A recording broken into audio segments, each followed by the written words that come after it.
टप्प्यानुसार सुरू झालेल्या मुख्यमंत्री माझी लाडकी बहीण योजनेतील लाभार्थींची आता निकषांनुसार पडताळणी सुरू झाली आहे। पहिल्या टप्प्यावरती चारचाकी वाहनधारक महिलांची तपासणी सुरू असून आता पुढील टप्प्यावरती योजनेच्या प्रत्येक निकषांनुसार किती महिला पात्र आहेत याची अंगणवाडी सेविकांमार्फत पडताळणी होणार आहे। यामध्ये कार, उत्पन्न, कागदपत्र, जमीन अशा सगळ्या मुद्द्यांचा तपास केला जाणार आहे।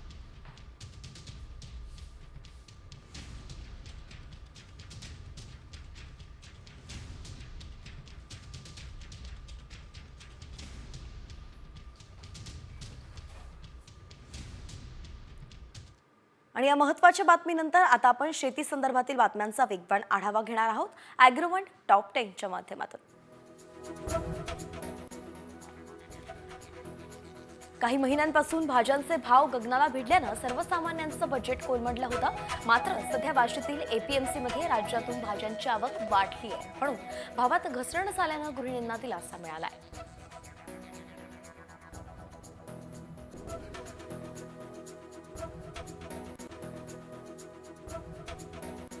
वाशीमधल्या एपीएमसी मध्ये सध्या केरळमधील हापूसची आवक झाली आहे। कोकणातील हापूस आंब्याची आवक कमी आणि भाव जास्त असल्याने ग्राहक केरळ हापूसला अधिक पसंती देत आहेत। सध्या घाऊक बाजारात केरळ हापूस हा 200 ते 400 रुपये किलो भावाने विकला जातोय।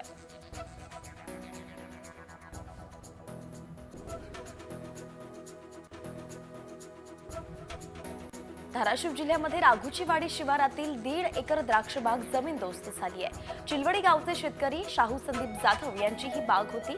यामध्ये त्यांचं 30 ते 35 लाख रुपयांचं नुकसान झालंय।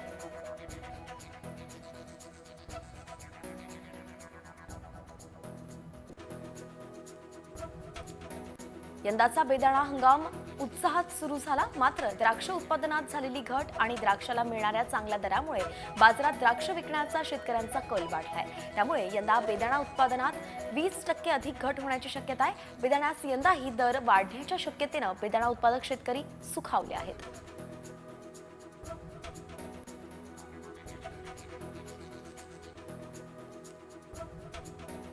खानदेशामध्ये मध्यंतरी पपई दरांचा तिढा निर्माण झाला होता, तो आता दूर झालाय।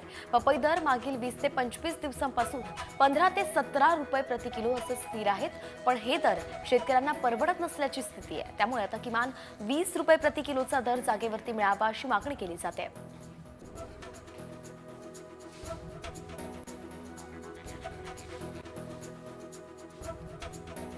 फुलकोबीला योग्य बाजारभाव मिळत नसल्याने शेतकऱ्यांना फुलकोबीच्या पिकात मेंढ्या सोडल्यात। जालन्याच्या भोकरदन तालुक्यातील बडोद तांगडा इथे ही घटना घडलेली आहे। तर शेतीमालाला योग्य बाजारभाव मिळत नसल्याने शेतकरी आर्थिक संकटात सापडलाय।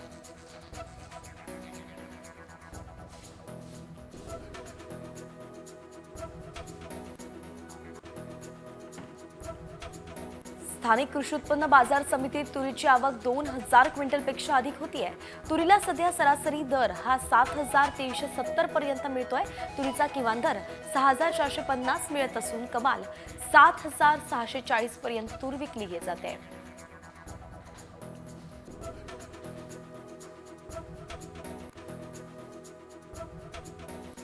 राज्यातील साखर कारखान्यांचा ऊसगळीत हंगाम यंदा उशिरा सुरू झाला। ऊसाची कमतरता असल्याने आता साखर कारखाने सुद्धा लवकर बंद होऊ लागले आहेत। राज्यातील 14 कारखान्यांनी आपली धुराडी बंद केली आहे। यंदा पावसाळ्याच्या अखेरच्या टप्प्यात कमी पाऊस झाल्याने त्याचा परिणाम ऊस उत्पादनावरती झालाय।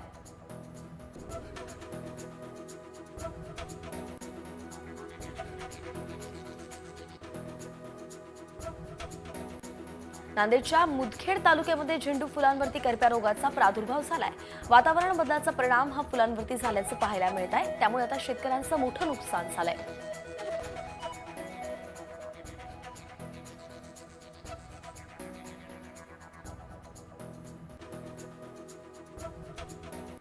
सध्या शेवगा शेंगाची मालेगाव बाजार समितीत आवक वाढल्याने दर कमी झाले। 40 ते 50 रुपये किलोने व्यापारी शेवगाची खरेदी करतायत। उच्च प्रतीच्या शेवगा शेंगा या 60 रुपयाच्या दराने व्यापारी खरेदी करतायत। गेल्या काही महिन्यांपूर्वी शेवगा अल्प प्रमाणात असल्यामुळे दर मोठ्या प्रमाणात वाढले होते। मात्र आता परिस्थिती अगदी उलट झाली आहे।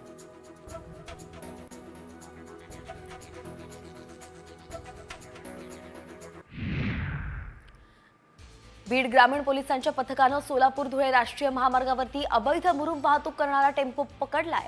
पंकजा मुंडे यांनी बैठक घेत अवैध मुरुम आणि वाळू उपसा झाल्यास संबंधित अधिकाऱ्यावरती कारवाईच्या सूचना केल्या होत्या।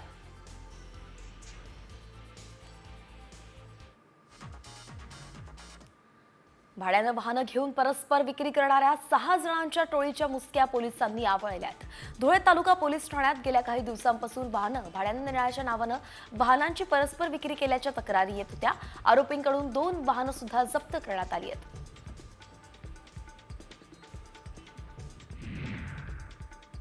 मुंबईत अवैधरित्या वास्तव्य करणाऱ्या बांगलादेशींना पोलिसांनी अटक केली आहे। एकाच वेळी 16 बांगलादेशी नागरिकांना अटक करण्यात आलेली आहे। दारुखाना, मानखुर्द, बाशीनाका, कळंबोली, पनवेल, कोपरखैरणे, कल्याण आणि मुंब्रा या सगळ्या ठिकाणाहून बांगलादेशींना अटक केली गेली आहे।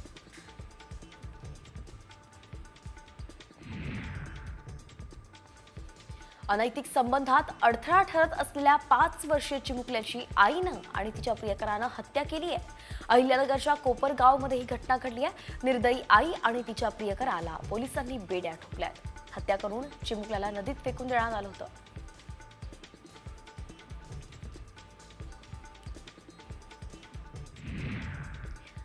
अहिल्यानगरच्या बोल्हेगावमध्ये 2 कचरा वेचणाऱ्या महिलांना बेदम मारहाण करण्यात आली। काही तरुणांनी मिळून त्यांना मारहाण केली आहे। यात दोघेही गंभीर जखमी झाल्यात। दरम्यान या घटनेतील एका आरोपीला अटक करण्यात आली आहे, तर त्याच्या इतर साथीदारांना लवकरात लवकर अटक करण्याची मागणी केली जाते आहे।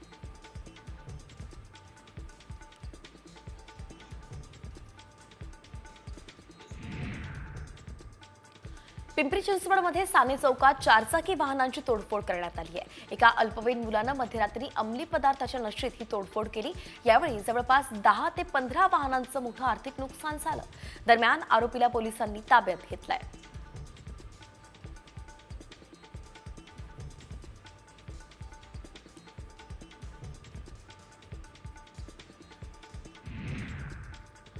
नागपूरमध्ये शीतला माता मंदिरातून दानपेटी चोरी करणाऱ्या मुख्य आरोपीला अटक करण्यात आली आहे। ही घटना सीसीटीव्हीमध्ये कैद झाली होती। 2 चोरटे दानपेटी घेऊन जात होते। दरम्यान आरोपीनं चोरीची कबुली दिली असून त्याच्याकडून 84 हजारांचा मुद्देमाल जप्त करण्यात आलाय।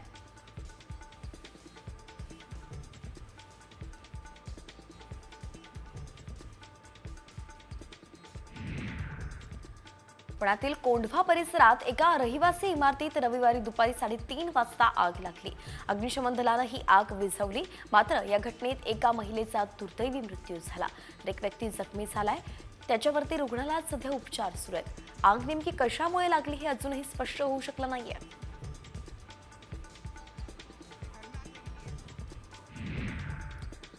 बहिणीच्या लग्नात डान्स करताना तरुणीचा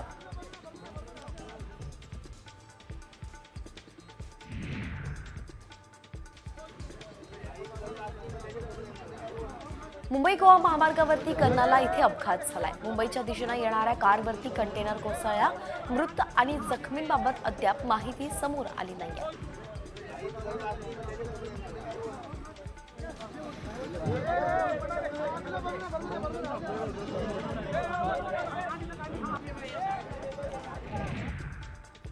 नंदुरबारमध्ये धडगाव तालुक्यात पोस्ट ऑफिस कर्मचाऱ्यांचा गैरप्रकार उघडकीस आलाय।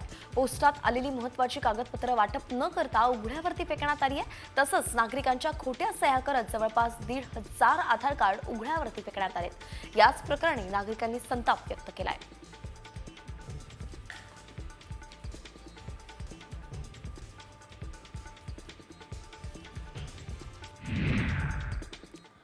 आणि यानंतर एक अशी धक्कादायक बातमी समोर येते। बाहेरून पिझ्झा मागवल्यानं 4 विद्यार्थिनींना त्यांच्याच हॉस्टेलमधून बाहेर काढण्यात आलंय। पिंपरी चिंचवडच्या समाज कल्याण हॉस्टेलमध्ये ही कारवाई करण्यात आली आहे। पिंपरीमधल्या हॉस्टेलमध्ये काही विद्यार्थिनींनी पिझ्झा मागवला होता। मात्र हॉस्टेलमध्ये बाहेरून खाद्यपदार्थ मागवण्यास बंदी आहे आणि त्यामुळे हॉस्टेलच्या प्रमुखांनी या मुलींकडून स्पष्टीकरण मागितलं। पण नेमक्या कोणत्या मुलीनं पिझ्झा मागवला हे स्पष्ट झालंच नाही आणि अखेर हॉस्टेल प्रमुखांनी 4ही मुलींना एका महिन्यासाठी हॉस्टेलमध्ये येण्यास बंदी घातली। अशा चुकांसाठी हॉस्टेलमध्ये प्रवेश बंदीचा नियम आहे का असं विचारत आता पालकांनी कारवाईवरती संताप व्यक्त केलाय।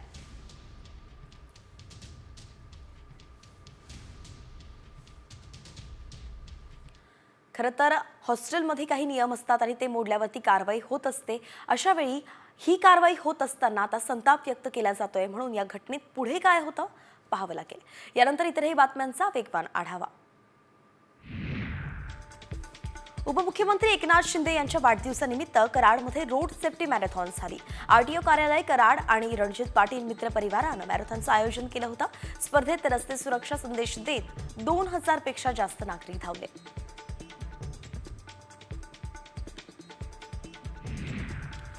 पंतप्रधान नरेंद्र मोदी आणि केंद्रीय गृहमंत्री अमित शहा यांनी सुद्धा उपमुख्यमंत्री एकनाथ शिंदेंना फोनवरून वाढदिवसाच्या शुभेच्छा दिल्या. तुम्ही खूप चांगलं काम करतायत असं म्हणत शिंदेंचं अभिनंदन केल्याची माहिती आहे.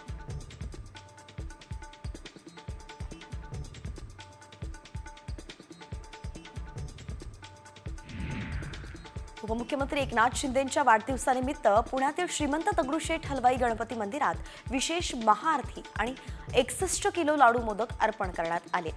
शिवसेनेतर्फे पुण्यात कॉमन मॅन दिवस साजरा करण्यात आरोग्य शिबिराचंही आयोजन करण्यात आलं होतं.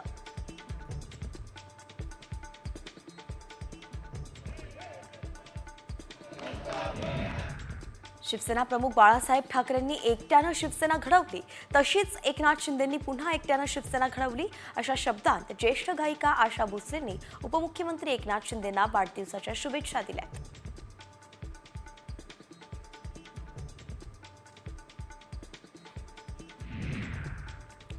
महादेव मुंडे हत्या प्रकरणात एसआयटी स्थापन करा, अन्यथा पोलीस अधीक्षक कार्यालयाबाहेर उपोषण करणार असा इशाराच महादेव मुंडेंच्या पत्नीनं सरकारला दिलाय.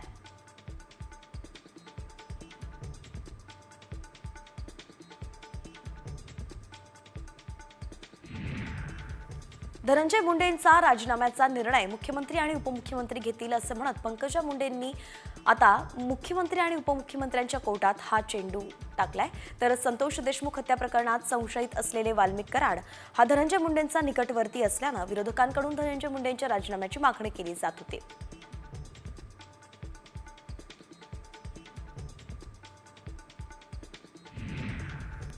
निलेश राणेंनी कार्यकर्त्यांचे कान टोचले. तुम्ही सगळेच मिळून ठेकेदार होऊ नका, काही दुसरे व्यवसायही करा, अगदीच नाही तर चायनीज गाडी टाकू असा मिश्किल टोलाही निलेश राणे यांनी कार्यकर्त्यांना लगावलाय. ते सिंधुदुर्गच्या कुडाळमध्ये एकनाथ शिंदे यांच्या वाढदिवसानिमित्त आयोजित कार्यक्रमात बोलत होते.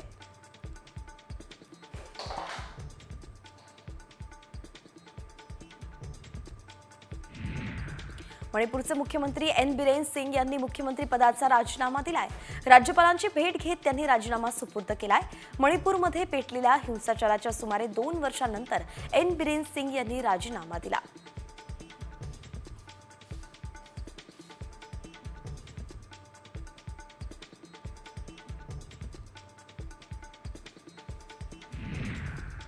आणि आता मन सुन्न करणारी अशी एक बातमी आहे. चुलत बहिणीचं लग्न होतं, त्यामुळे तरुणी आनंदाने डान्स करत होती. मात्र आनंद साजरा करत असतानाच विघ्न पडलं. डान्स करत असतानाच तरुणी खाली कोसळली आणि ती पुन्हा उठलीच नाही. डान्स करतानाच तिचा मृत्यू झाला. तरुणीचा मृत्यू हा हार्ट अटॅकनं झाल्याची माहिती आहे आणि ही दुर्दैवी घटना मध्य प्रदेशच्या इंदोरमध्ये घडली आहे. विदिशा असं मृत तरुणीचं नाव आहे. विदिशा तिच्या चुलत बहिणीच्या लग्नात सुमारे 1.5 मिनिट नाचत होती. मात्र नाचताना अचानक तिला हार्ट अटॅक आला आणि त्यातच तिचा मृत्यू झालाय. याचा व्हिडिओही सध्या सोशल मीडियावरती व्हायरल होतोय.